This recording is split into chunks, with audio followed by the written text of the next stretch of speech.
This is the Holy Mountain Podcast, where we discuss what it means to find rest, regain perspective, and reconnect with the world around us.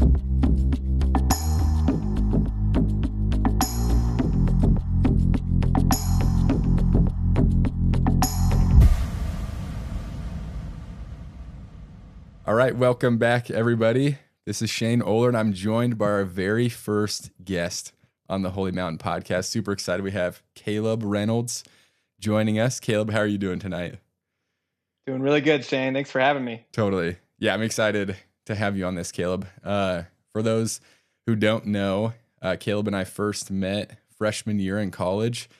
We were hall mates, and I can't even remember almost like how our friendship started. I feel like it was just a pretty natural thing. Like we were just together on that hall and just started spending more time together. But do you have any? Yeah, it was, I think it's funny that our floor was coffin one. Yeah. So started off our college careers in our coffin. That's right.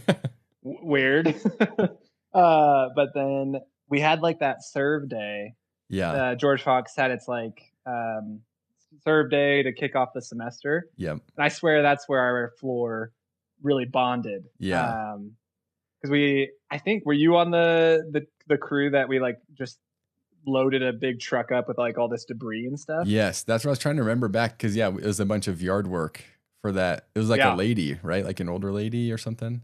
Yeah. And, so I feel like our floor just like bonded around. That's like what initially let the walls come down and we all started bonding. Yeah. Except one little crew that like had to go out and do some random other service. Right. So they got left out. Yeah. I remember now I'm like having memories of like us hyping you up because you were carrying just like a ton of stuff and we're like, look at this guy. Yeah. You guys would call me the pack mule or whatever. And we got some good camaraderie going. So that was fun. Totally. And yeah, you're still somebody that I talk about, like even recently had the conversation where I remember throughout college, like you were somebody that I sought out knowing like every time that I personally spent time with you, I knew like my cup was like filled again. And so I remember like sophomore year in particular, like I think it was like Tuesdays. Like I remember that for some reason, like Tuesdays I would come to your dorm because you would be like in that main lobby area. And I knew I was just going to hang out with you for a while. And like at the end of it, I'd be like, yeah, I'm ready to go for the next week. Cause like I got like time with Caleb and that just, you just consistently have been someone in my life that just fills my cup. So yeah, super thankful. Thanks, man. For you. Yeah. No, yeah, I appreciate it. And same to you. Yeah, I think I remember back on that time and I appreciated how you set aside time to come spend that with me as well. Cause you and our crew, I started RAing over on that side of campus and you got to kind of stay closer to the crew. So I was a little left out of the gang there sophomore year, and you still making it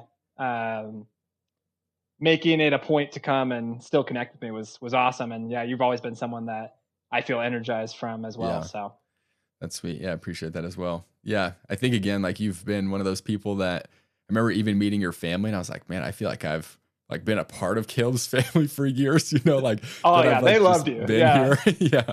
Yeah. They're like, they all my college friends. My dad was always so stoked when you guys would like, when we did one random trip over to Central Oregon and they got to meet you all. And yeah, they were like, oh yeah, Shane's the best. And then like my dad didn't even like play football, or I guess he played as like a kid, but he didn't play like competitively in college or whatever. But like, he loved talking to like Roman and Richie and Kyle about all the football stuff. Totally. And, there's that one memory when we went back, I think just for your guitar. Like we took this like 3 hours. It was the bow. Was it the bow? I felt like we went back one time for your guitar, but yeah. Did we go back for a guitar? I definitely remember the trip back, but I think it was a bow. Okay. Because maybe I was getting it fixed or something. Yeah. Because that's when we had you and Roman did the trip. Yep. And it was like a there and back. Yep. And that's when we got that scary ice slip. Yeah. Where you totally got kicked out into the other lane. Yep. And like me and Roman were just sitting there and just everyone's just silent. And then you're Yeah. like going into oncoming traffic, and then we're able to like correct out, and we hit into Yeah. the side bank. Yeah. I remember you were like, Shane, you were very calm that entire time. And I was like, inside, Yeah. I was freaking out. But yeah, just like Yeah, we nothing were that like, that would have done. we're like, we were in Big Bertha. That was your truck's name, Yep. right? Yep. So I was like, we're fine. Well, unless it's a semi, we're pretty Yeah. And good. we did have a semi right behind us. I remember that. But yeah. So it must have been a different trip that I'm thinking about too, because I remember we were driving still over the pass, and you had made the comment like it's really easy to go fast over these turns, like around these turns, and I was like, oh, okay. And so I Yeah. accelerate, and then I remember you're looking at me like, what are you doing, Shane? And I said, well, I'm like, it's too easy. yeah, yeah. You're like, be careful because like you will end up going too fast. I was like, oh, I thought you were just saying like, yeah, you can take these turns really fast. You can just haul down this. Yeah. Yeah. Yeah, that's when we all, me, you, Kyle, Jack, Roman, Okay. maybe Ethan, I can't remember, but Yeah. that crew went over and we did like Smith Rock hike and Yeah. just kind of hung out in Central Oregon. That's And right. maybe I grabbed my guitar. I'm not sure. Right. Maybe. Yeah. You never know. That's awesome. But yeah, I guess from that point, like again, just being close friends in college, I knew like when Holy Mountain kind of came about that you were like going to be somebody that I wanted on board. So yeah, you're currently one of our board members, but you're consistently like somebody that like I describe as just living out like our share shepherd shoulder values just super naturally throughout your life. And again, not that you needed like the Holy Mountain framework to do that or like to be that kind of person, but I think you have just always naturally embodied those values. So I guess, yeah, I'd be curious, like, do you know even kind of where that came from? Like your heart for service and all those things. Yeah. Where did that start for you, I guess? Totally. Yeah, I think what's really cool about the Holy Mountain values of share, shepherd, and shoulder is it's like the backbone kind of pillars of what really makes community is Mm-hmm. people that are bought into those shared values and are willing to support one another and be involved in each other's lives and growing together. Yeah. And so I think for me, those values were really instilled by my family. And Mm-hmm. so I'm a pastor's kid. My dad was a pastor my whole time growing up. So Mm-hmm. he started when I was first born in Portland. He was pastoring a vineyard church in Portland, Oregon, and was always just around in that era. Just got to grow up around young families that Mm-hmm. were all a part of this church community and get to just experience, that like kind of flourishing Mm-hmm. community that comes from a Christ-centered group of people. Yeah. And then, yeah, in my immediate family, just that influence that my dad brought and that my mom brought as well of just always being, I think they just had they put an emphasis on being involved in our community Mm-hmm. and to the share point, like we've been giving these gifts and Yeah. from the Lord, and we have different anointings with that or whatever, and it's important that we then share those back with the Mm-hmm. community that supports us. And so for my family, we've been lucky enough to be all gifted in music. Mm-hmm. And so my dad partially instilled that. He was a musician always and always led worship at churches and whatnot. So I got to grow up in a culture of worship Yeah. and always just having that at the kind of the forefront of something that we do as a family, and then therefore as a community that we're in as well. Mm-hmm. And so that was, I think, a big part of it. And I'm still serving on worship teams at my local church today, and Yeah. That's awesome. being a part of getting to lead people in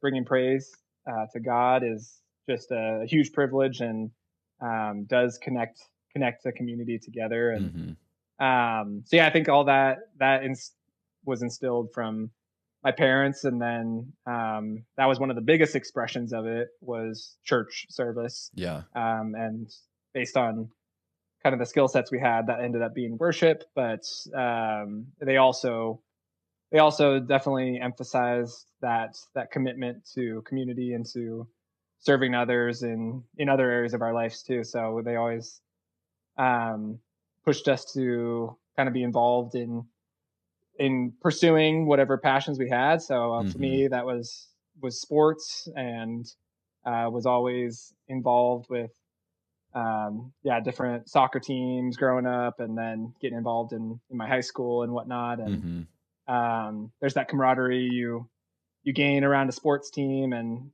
working together, growing together, working through hard stuff together. Totally. That builds those values. And then I also was fortunate enough to have really good mentorship growing up as well. Mm-hmm.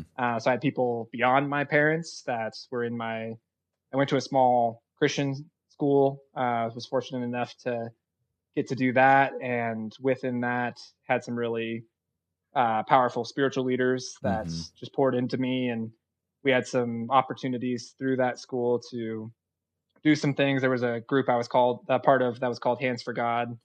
That was basically just a service and outreach group Mm-hmm. through the high school, and we had some creative um, things we did. We did like puppet shows for kids as an outreach, Nice. and then through that got to preach the gospel, and then also had some other like drama type things for high schoolers and whatnot. And so through that, got to do lots of different ministry trips in high school with as a part of that team, and that also just drilled in that service mindset. Every time we were Mm-hmm. on a trip, we were our leader made a point of like connecting with whatever church that we were going to on whatever circuit we were making. Like Mm-hmm. we would find anything in that local community where we could maybe paint somebody's house or Yeah. clean out like an old church storage facility, or like find ways that we could serve when we were Yeah. in those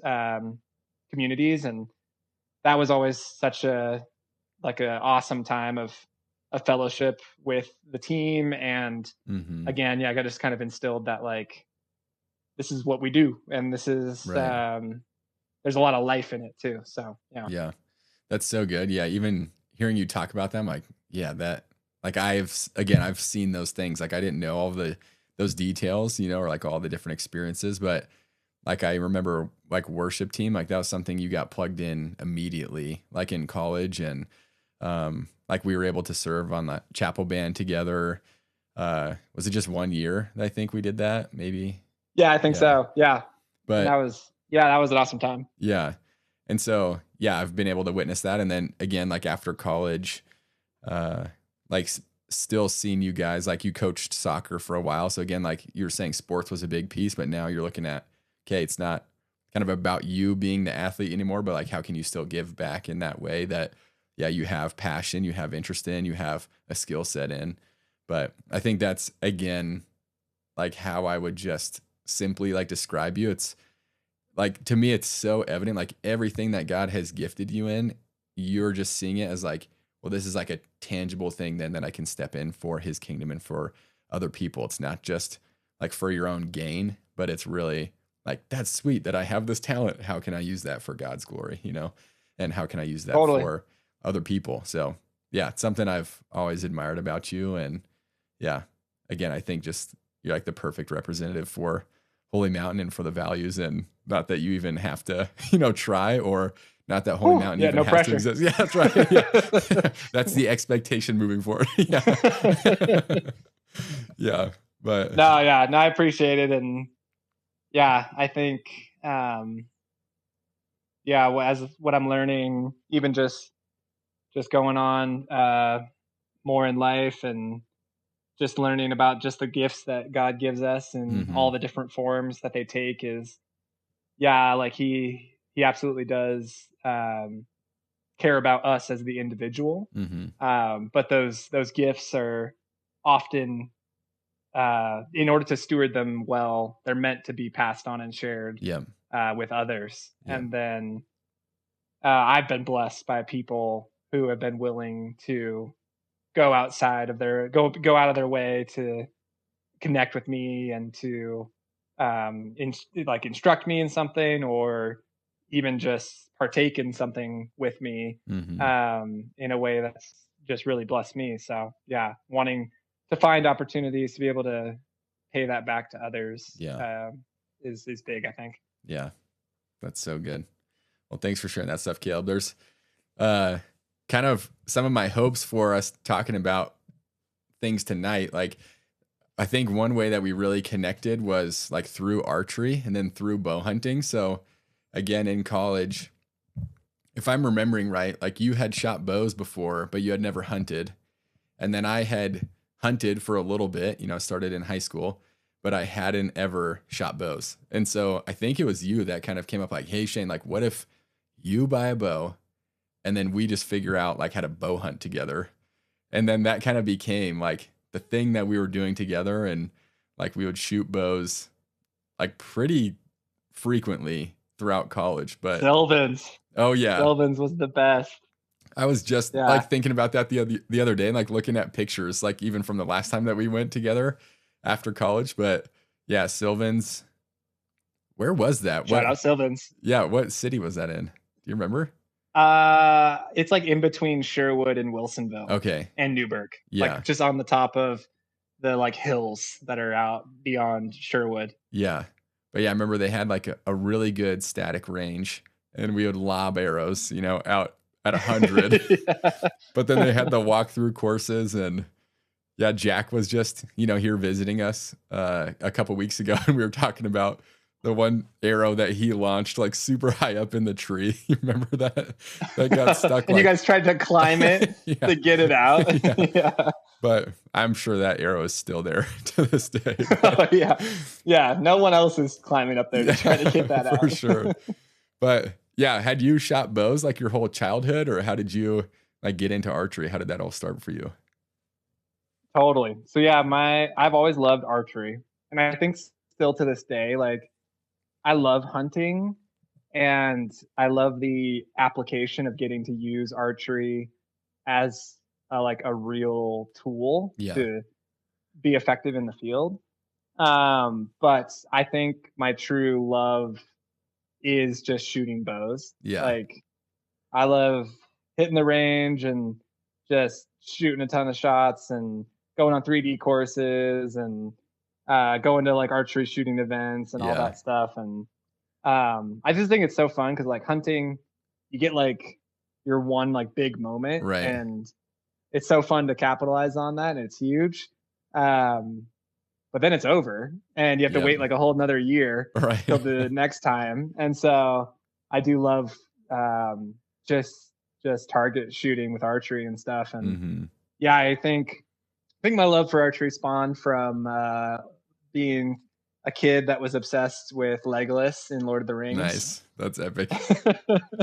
And yeah, always wanted bows as a kid. Like we'd go to like, Disneyland or like some amusement park, and they have those like little play sets of like Western toys or like a bow for like cowboys and Indians. And I'd always gravitate towards those toys or like a Nerf bow and arrow or whatever. But yeah, I got my first recurve bow when I must have been like 5th, 6th grade, somewhere in there. Like late elementary school, early middle school. And I remember like I'd asked for it for Christmas, and my parents, I was pretty sure they were going to get it for me, but I was that kid that would like search the whole house to find my presents because I wanted to know what they were. So they'd hid it in like the back of the car. And I had somehow looked through the whole garage and like got in the car and like scoured through there. So I found my recurve bow, and I was like, okay, sweet, I got it. Like, good. Okay, we'll tuck this back in. So I still had to wait for Christmas to start playing with it. But yeah, I got my first recurve bow, and I would set up like cardboard boxes in my yard and just like shoot my little arrows at those. And that's awesome. Yeah, with my parents having property, I could just like kind of go out in the woods and play around. And try to shoot stuff. I remember with my recurve bow, my first archery kill was actually this quail. Nice. And I was just walking out towards my target behind my parents' house, and a little quail was just like on the pathway. So I was like, okay, like I'm gonna try, and I just let one fly, and it went through the quail's like thigh, but then the quail just flew off with my arrow. No way. And I was like, oh no, and he landed only like a little bit away. So then I went up to him, and he was hurting, so he wasn't moving at that point. Yeah. So then I'm like trying to like finish the kill, but like with I like another arrow. With another arrow, just like point blank with my little recurve and my like field point tips. They're not even like anything that lethal. And I shot like 5 times just to try to at point blank to finally like could have just gone up and like whacked it, but you're like, nope. Yeah, I know. I was like, I had to do it with the bow. I could have just used a rock or something. Yeah, I don't know. That's amazing. That was my first kill, and then from there I just escalated with archery, where I eventually found like this at a pawn shop in my local town. I'd spotted out a little like old Browning compound bow. Yeah. And so it feels more like a recurve in how it shoots and stuff. And I was just using I wasn't using a hand release. I was just using fingertips. Yeah. So I was still kind of shooting it more trad style, and it didn't have like sights or anything on it either. And if I remember right, it did add that. It just had wheels too, right? It didn't actually like have any sort of like draw weight let off or anything like that. It just had wheels, so it was easier. It wasn't like a cam, right? Or I guess it does have a little cam. It's got like it's kind of like this cable wheeling system. Okay. I don't know. It's got to be from like the 90s, I think. Or, but yeah, I remember that was my second bow I got, and that got my poundage up a little bit. So then I was able to shoot a little bit further and start using some heavier arrows and whatnot. And so I'd graduated to that. And then in high school, my buddies that I was close with, they started getting into, or one of them had already done archery and hunted, and his dad was into it. So he had like a PSE bow and had more of a full compound bow setup. And so I was like, okay, like that sounds sweet. I want to get into that next level. Yeah. And so then I hit up my my eBay. I started my eBay. That's when it started. Bow buying process. You've always been like an eBay wheeler and dealer. Oh yeah. Got my first bow, like my first official compound bow on eBay. It was the Bear Authority. I forgot you had that. Single cam bow, 70 pounds. And I got that in high school and got the like kind of like ready to hunt Trophy Ridge package, and was just going from there, and definitely got way more into all the the like fun to tinker with stuff with compound bow archery. Started using wrist releases and eventually upgraded my sight and got like a movable sight, and started playing with all this stuff. And so it really took off from that point. And then once we got to college and I found you and Jack, and you guys are like, oh, we like to shoot bows too.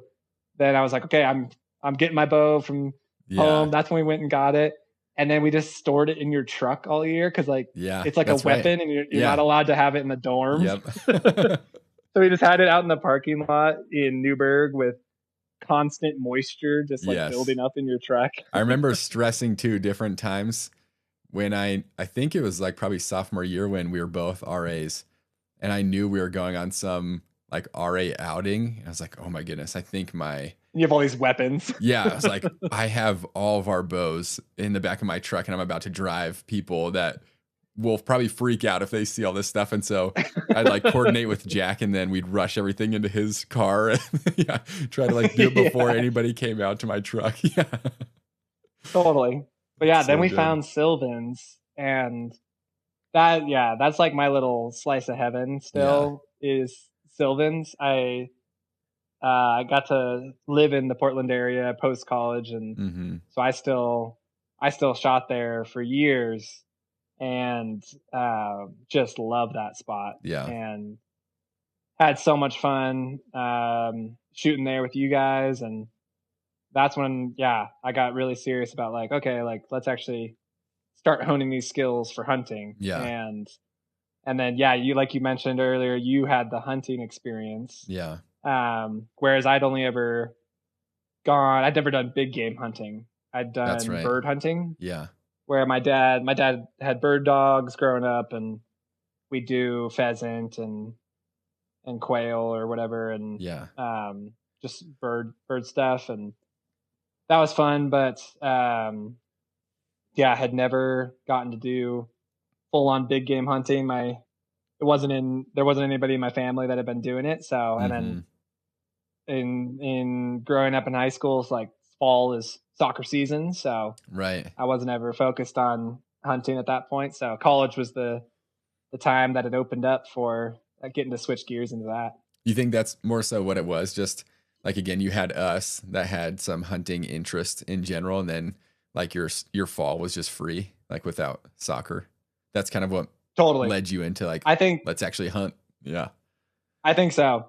Because I've always loved outdoors. I had I've never been one who's picked up fishing all that much. Like it never became a passion. My dad fly fished and tried fly fishing, and I love like being out in rivers and stuff, but like just never caught the bug with that. Yeah. And then liked bird hunting primarily just to do that with my dad, but didn't love the sport of it as much. Yeah. And so definitely was always intrigued by big game hunting and getting to use archery in that way. Yeah. And so, I think it was, just getting exposed to people who actually had some experience to be able to be like, okay, like maybe I can get into this too. And then, just that shift of life phase and just availability of not having competitive sports anymore and being like, okay, like, let's make this happen during this time. Sounds fun. Yeah. That's awesome. Yeah. I remember again, that first year where we did hunt together, and I want us to get into that story. Cause that was at like your parents' house that then backed up to block management, right? Yep. Yeah. So they had 5 acres, and then had like bordered hundreds of acres of BLM. Yeah. That led down to the Deschutes River. So perfect setup. It was pretty sweet. Yeah, I remember just did we not hunt in the spot that you have killed some deer and your brother has killed some deer? Did we not hunt that before we went to Central Oregon? Not that I remember. Because that must have been later. Okay. Yeah. Because where we had killed deer before was like a friend, either it was like a friend of a friend's place through church. That's where I killed my first blacktail. And then where we started hunting after that was like another guy's property from the church that I grew up going to. But did we go out there together? I don't remember that. Yeah. So that must have been later in college, but it was we just went out towards Dallas, Oregon from Newburgh, and walked around that area where where Ethan had sat in that tree stand and he killed a deer. Yeah. And we just walked around that area, and I remember that's at a point where I like my hunting gear was just like the like super giant like Cabela's type gear set. Yeah. So I was like, I looked probably like a marshmallow out there, just with this massive coat and like a full like waders or bibs. It was like a full bibs and coat set. And we did see some deer. We got into some stuff, but weren't able to put anything together. But yeah, that was just another time we hunted out there. Funny. But yeah, because I'm pretty sure. Yeah, because I remember the first hunt was like in your parents' backyard. Essentially, we set up that blind. Yep. Because I guess. Yeah, that is the first. Yeah, you're right. Yeah, because I just remember being like stunned again of like how it all played out. I was like, what? Like I have never experienced anything like this. I know. And because we had made that plan. My dad had like, he hadn't grown up big game hunting, but like he was getting jazzed about it that we were getting into it. Yeah. And so we put out a salt lick. I put out a salt lick in the summer before heading to school. And then he was helping put out, like, I think we put out corn bits or something. Okay. Or some sort of like feed thing. Yeah. To train them throughout the summer. Yeah. And then by the end, I think it was just the salt lick that was like still left out there. Yeah. But yeah, we just had our blind set up and we were like literally like 20 yards from my parents' house. Yes. Yeah, I remember we were just kind of like diagonal, right? Like yeah, it was like the backyard. And we're like in this blind in all black clothing, like black face paint, like looking so intense when it's like, dude, there's a house right there. Yeah. But hey, that's where the deer were. Yeah. They came. Yeah, they came. So yeah, we're in the blind. And I remember we got in there pretty early. I don't remember if we saw deer out there, like as we were kind of like sneaking in. I don't quite remember that. Yeah. We might have like heard they would bed really close to that spot we ended up putting up the blind. Mm-hmm. I don't remember but I remember kind of hearing some stuff when we were on our way out there. Yeah. Because we came in the dark at like 5 something, and then we just got hunkered down, and then it was quiet for a while, but then right after first light kind of zone, but I feel like maybe it was a little bit later. It was like 8 a.m. Yeah, so it was a little bit after first light. Yeah. And I had started to doze a little bit, honestly. Like I was like, we were sitting there and I had my big coat and stuff and was kind of cozy and without anything happening was like getting a little snoozy, but I'm glad I wasn't like fully passed out. Cause I did see the deer, I think first. Yeah. And like nudged you or something. Yeah. And then you saw him come in, but yeah, all of a sudden, like just like not that late into our sit, only like a couple hours in, this 3-point buck just strolls in. We see him probably start at like 60 yards out. Yeah. And he just is going right for us. And he goes right up towards the salt lick and he's kind of grazing around. And then I was like, oh my gosh, okay, I guess this is really happening. Yeah. And I'm pretty tall, so in the blind I had to take kind of an awkward stance. I do remember that. To fit like my shooting lane properly and my sight and everything. So I was like pretty wide-legged stance. But yeah, the deer he was like 17 yards. He was real close, and remember drawing back and being in my weird stance and definitely feeling all that adrenaline. Yeah. And don't remember like exactly how it felt to take the shot. Yeah. Like I think my body kind of subconsciously took over my like shooting mechanics. Yeah. And I just kind of went into muscle memory. Yep. But take the shot and then just immediately wanted to know if it was like a good shot. That was like all I could think about. Yeah. Right. I remember when we were watching the deer come in, we're watching this buck And as he's like turning broadside, you get to full draw. I'm just like, just breathe. Like, remember to breathe. Just like be calm. And you're like, honestly, Shane, I'm good. Like, I was very much like, I get so amped that I was like, I'm also having this adrenaline rush and like breathing super heavy and like feeling super anxious. And so I'm just like, you got to kill him. Just like take a breath. You're good. And you're like, yeah, dude, I'm good. I just remember thinking he is so much more calm than I am right now. Yeah, it's been interesting. I haven't experienced like the shakes or anything with like a big adrenaline dump when it's first happening. I definitely feel my heart rate like kick up. Yeah. But that's usually like when, like with my elk I got as well. Yeah. I definitely felt like when I first saw him and it's like this realization that something's about to happen. Yeah. Then I like feel the big feel. But like once I get my bow drawn back, I don't know. I think that kind of settles me because I'm like, okay, now I know. Right. I know how to do this. Yep. Yeah. So that's so good. Yeah. I just remember you shooting the buck and then just being like speechless again. Like this is your first day big game hunting and you just had a buck walk up to you, like within 20 yards.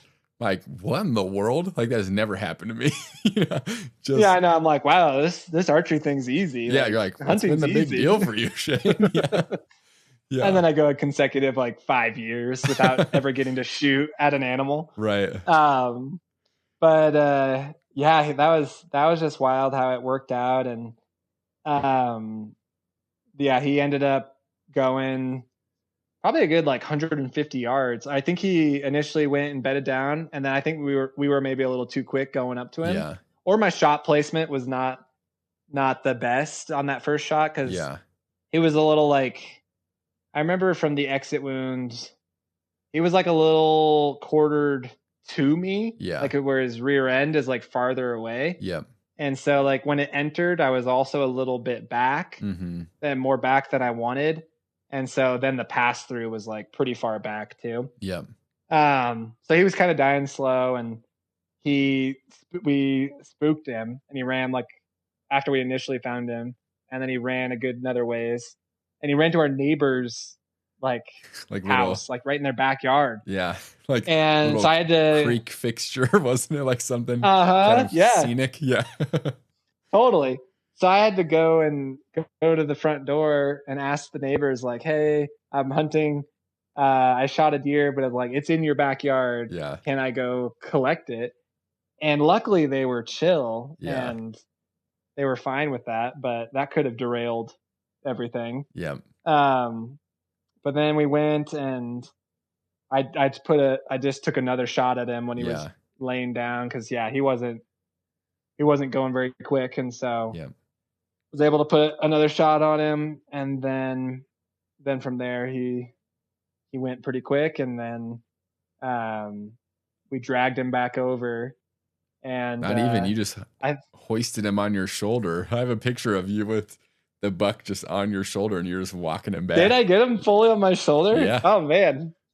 I don't remember that. That was another I'm in awe of you with as everything you're carrying. I'm like, look at this guy. It's like that serve day all over again.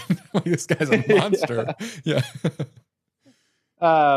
And then when we first started gutting him, I think we gutted him fully, but when I got his heart, I was like thinking, oh, it'll be like wild to just go show my dad this, to tell him like, hey, I got something. I'll just like be at the bottom of the stairs holding a deer's heart, which is kind of like savage and crazy. Oh, for sure. So I just like went back in the house with the heart in my hand and like called up to my dad when he was upstairs. And then he like gets to the stairs and I just like hold up this heart in my hand and has like blood running down my hands. And he's like, oh my gosh. Yeah, like, what is going on? Yeah. But yeah, that was the first. That's so good. Bow hunt, and that was pretty exciting. And then that same weekend, we had another shot. Yeah, you had a shot. Yeah, at a buck, and ended up hitting the shed. Yeah, that's right. Yeah, I remember I was shooting those like 3-blade. I'm trying to remember if they were Montex, if that was the broadhead that we're using. And that was mine, yeah, too. Okay, yeah. And I remember once we got the arrow out of the shed, I looked and one of the blades like had blood on it because I basically just like shot the brisket. Like I thought I missed this deer completely. And then I remember we went and there was like little drops of blood. And so I was like, oh, like I guess I hit it. And then, yeah, we looked at the arrow and it's like literally one blade had kind of like cut through it. And so, yeah, you nicked him. Right. And so we tracked him for a while, but again, like knew it was not a lethal hit by any means.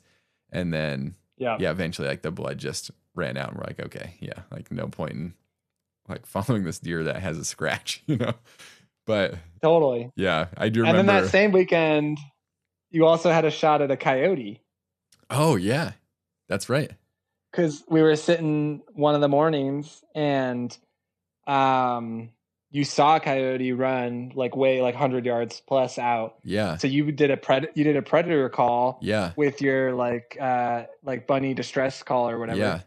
And he runs in and you totally hooked him. He came right at us. Yeah. And then you like were switching to get your bow ready and you were like asking me to range. And I always remember this asleep. As like, no, I'm just kidding. I always remember this for range etiquette now. Cause like I had been like so excited in the moment and had my rangefinder right in front of my face. And I just been breathing all over the lens. So when like, you're like, what's the range? I pulled it up to my eye and it's just completely fogged. Like fogged and over, like, yeah. I couldn't see like the reading at all. And you're like needing a like immediate thing where it's like doesn't matter. And so I was, I don't even know. And then like you just ranged him yourself and guessed. Yeah. And you had a good shot, and we were both thought like, oh, you totally hit him. Yeah. And then, but he like ran, he like did the whole, he like ducked down, and then he ran a good like 60 yards, and then just stared back at us, and then he looked totally fine. Yeah. And then just ran off again. So that was another one where we went and checked out your arrow and there was like hair on it or something. Right. But yeah, I do remember that one having hair on it. I thought it had almost what you would think was like I'd hit the guts or something. Like it wasn't like good blood on the arrow, but it was, yeah, it was kind of like wet all the way through. And so I remember, thinking like, well, I definitely hit it, but then there was like no sign of anything. And again, like you said, like we watched it run off and it seemed totally fine. But yeah, that is funny. The breathing on the rangefinder, I'd forgotten about that. Yeah. So now anytime I'm spotting for a friend, I'm like, okay, like rangefinder's not right in front of my mouth. Right. Like, yeah. I'm ready to go. I'm not going to miss my range moment. Yeah. That's so good. Yeah. So I remember. Yeah, that was an eventful weekend. It was. Yeah. And just, again, one that I had never experienced like that. Just like first day out, again, buck walking right up. I thought that was so cool. But also, one of those like, man, like what a way to start your bow hunting career, you know, just like killing something on the first day. But then like you said, that's my luck. My only archery kills have come opening day. That's right. And been within like the first 2 hours of daylight. Yeah. That's been my only success. Yeah. But I mean, hey, might as well get it done early when you can. Yeah. Totally. We're still getting it done, which is cool. Yeah. But it's just funny how that's worked out. Yeah. That is good. I was going to say too, like I remember after that, we kind of started looking at some of those like bigger areas, you know, trying to do more of like the national forest, like public land type deals. Yeah. And I feel like that was kind of a struggle just to like learn new country, but then just, again, figure out that process. Like, what is it? Like, where are animals at this point compared to other times and figuring out their movements? But I don't remember if you remember the one day that we were out, like in that, like one spot, I'm obviously not going to say like where, but when we had that entire elk herd just like run by in front of us, I remember I had probably seen maybe one elk up, like when I was hunting before that. And I just remember that being like one of the craziest experiences I'd had, you know, in the woods, just because I think we had heard something, or we had just like gotten a glimpse of something. And then we were just like looking in our binos, and then we saw that like lead cow. And I can't remember if we did hear her like make some call, and then it was like a stampede, it seemed. Totally. Yeah, no, that I totally remember that. That's, I think, one of my first experiences really seeing elk in the woods. Yeah. While actually being hunting. I don't know if, I can't remember if that was just, we were just deer hunting, if it was late season. Yeah, we were deer hunting. Deer? Yep. Yeah, I think elk was over. But still, just like actually being in the wild and seeing a whole herd, that was my first experience like that. So yeah, when we were just hiking in or out, it was one of the two. Yeah. And yeah, we like saw the lead cow through that window. Yeah. And we had no idea like how many other elk were with her. And then, yeah, she totally like saw us and was just staring us down, and then made some sort of call. Yep. And then, yeah, that whole herd just right behind her just funneled through that little window we had. Yep. Then, yeah, that was so cool. I was like, oh my gosh, okay. We've just been hunting deer up to that point, really. And I think I'd had an elk tag, but like hadn't really been actually going hard on elk hunting. Yeah. And that's where I was like, okay, like I want to try to get an elk sometime. Yep. Cause I remember there was a big branch antlered bull in that herd. Yeah. Cause like towards the back, I remember he passed through and we were both like, oh my goodness. Like that thing was huge. Yeah. Like again, used to deer, and yeah, hadn't seen many elk. Like that thing looked like a tank. And then I remember just seeing like some spikes in there too. But yeah, that had stuck with me. Of like, that was like one of the coolest experiences I'd had in the woods, like up to that point. Totally. And it was just like affirming of being like, okay, we're in an area. We were still figuring it out. And yeah. We were trying to figure out how to have success in hunting, but just to know like, okay, we were in an area and where the elk were. Yep. And we weren't making a move on them at that point, but like we were still within 100 yards or so. So yeah, it was just one of those like confidence builders too, of like, okay, like maybe we're on to the right kind of track here as far as what we were working towards. Yep. Yeah, it's so good. Yeah. Do you have big plans for this year? So yeah, my primary plans, yeah, Oregon's elk hunting. There are some like open or general tag units east. There's like basically no deer units anymore for general archery east of the Cascades. So like that's all become draw. Mm-hmm. And then there are some elk units that are general, but I tried to like kind of hunt those for a few years when I moved back out here in like 2021, 2022. And I was just really struggling to get into animals and figure out how to best hunt those units. Mm-hmm. And so this last year, one of my good buddies from our CrossFit gym and who's at my church, he was generous enough to let us know like, hey, you're welcome to put in. And he's been hunting there since he was like 13 years old, and he's killed like 20 elk. So he's super skilled hunter, and all of those archery kills. And so I was like, okay, sweet. I'd been, like I'd mentioned, kind of like in a drought period where I'd still been hunting, but I was struggling to figure it out on my own, and was just feeling like the efforts I was doing weren't that productive.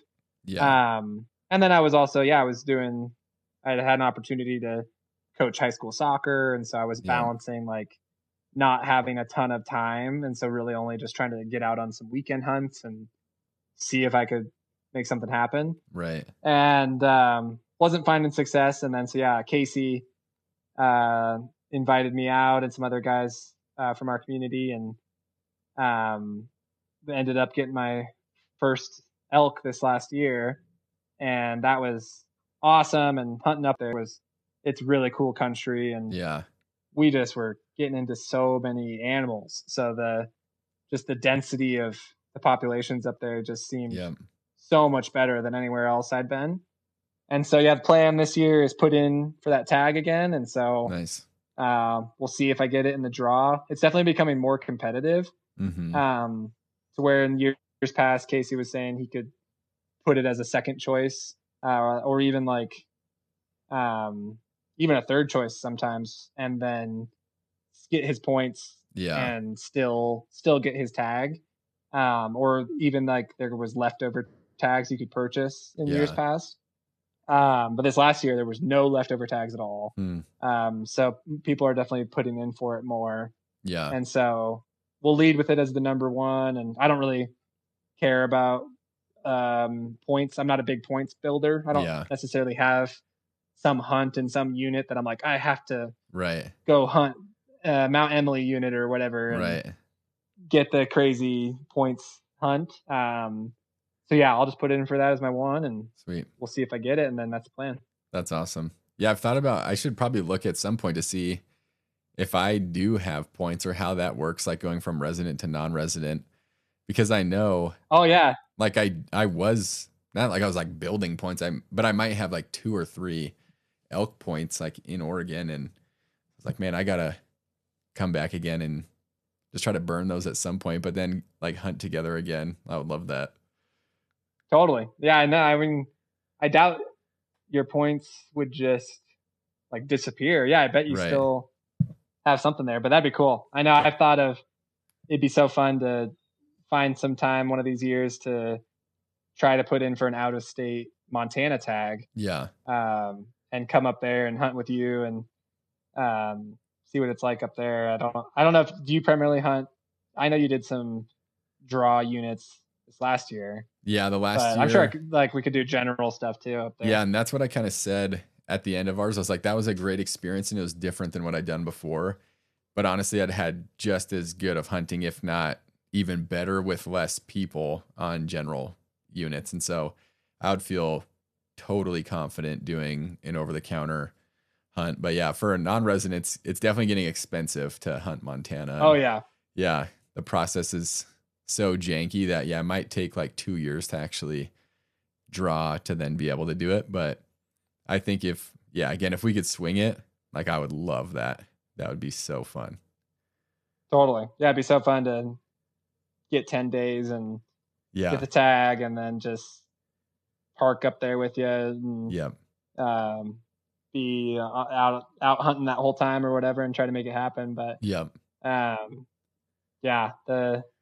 amount of animals you've seen in your experiences that you've shared with me from Montana just definitely seem crazy. But I was definitely encouraged to like find an area in Oregon where I felt like that like the opportunities were actually there. We were actually in that opening weekend last year, we got into like 6 different bulls. That's awesome. And I just never seen anything like that. And that was my first experience also getting to like actually call in bulls and we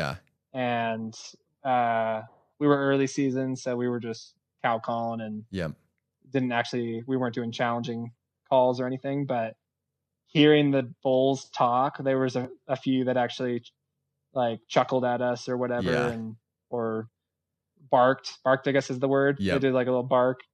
And when I heard that, I don't know, it just like, that's another experience out in the woods that just like amps you up. Totally. Whoa, this is a big animal, and this is we're hunting this thing. That's crazy. Yeah. To me, it's one of those things like there's just nothing like it. Like I've had years like when I killed my first bull, I was like, okay, like maybe I'll just try to kill like a fall bear or something after this, because like bears have just evaded me. But then other friends would be like, oh, Shane, would you want to come with me here and like look for elk, or would you mind calling for me? And I'm like, man, yeah, like 100%. I just like, I can't say no to elk hunting. Like it is just so good. I think it's the best for sure.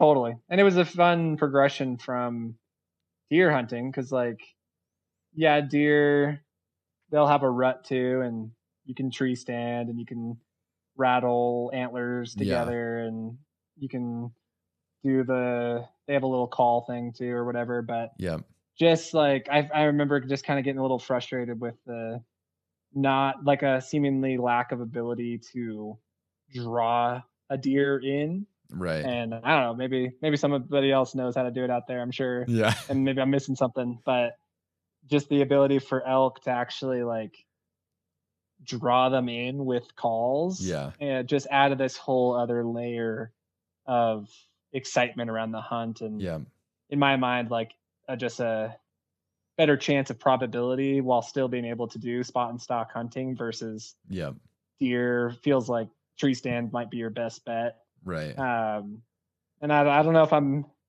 suited for the tree stand life. I can't. Yeah. I'll just fall asleep. Yeah, exactly. It's one thing we know. Yeah. Yeah, I gotta keep moving to keep me awake in those early hours. Yeah. That's so good. Well, Caleb, we'll probably wrap up here. I want to be good with your time too, but I super appreciate you hopping on with me and just talking for an hour. It's been so fun. Yeah, thanks, Shane. No, it's been so good to just catch up. I know we need to have some more debriefs of our recent hunting stories. We haven't really gotten to do that. So it's just been awesome talking with you about them, and